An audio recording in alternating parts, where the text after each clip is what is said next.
अब्दुल मलिक जी देखिए, जनता दल यूनाइटेड क्या INDI alliance का हिस्सा नहीं है, ये स्पष्ट कर दें कम से कम इस बात को। और अगर नहीं है तो कोई दिक्कत नहीं है, अगर है तो फिर इनकी जिम्मेदारी बनती है। और कांग्रेस के प्रवक्ता यहां पर बैठे हुए हैं, इंडी अलायंस के प्रवक्ता के रूप में बैठे हुए हैं, क्योंकि और कोई प्रवक्ता इंडी अलायंस की किसी अन्य राजनीतिक दल से इस डिबेट में नहीं है। तो इंडी अलायंस के प्रवक्ता होने के नाते आपकी जिम्मेदारी बनती है, उसकी जिम्मेदारी आप उठाएं, क्योंकि जेडीयू के द्वारा उसका खंडन नहीं किया गया और वो member of parliament, sitting member of parliament है। तो सिटिंग मेंबर ऑफ पार्लियामेंट की क्या हैसियत होती है जेडीयू में, ये भी आपको मालूम होना चाहिए। उसके साथ साथ नंबर 2, इस बात को आप समझ लीजिए, अब राम मंदिर निर्माण हो रहा है तो इस प्रकार की आप बयानबाजी कर रहे हैं तो ये आपको शोभा नहीं देता।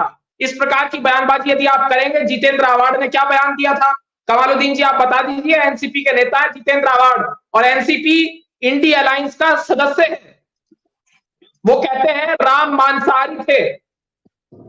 ऐसे मंदबुद्धियों को, ऐसे मूर्खों को क्या उत्तर देंगे कमालुद्दीन जी आप?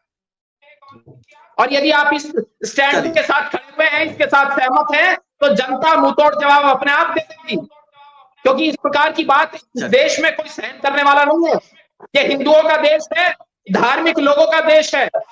हम अपना प्रचार कर सकते हैं धर्म का, इस बात को आप रोक नहीं सकते। संविधान हमें इजाजत देता है समय को देखते हुए थोड़ा सा आपको रोकते हैं थोड़ा सा अब्दुल मलिक और अमित गांधी की टिप्पणी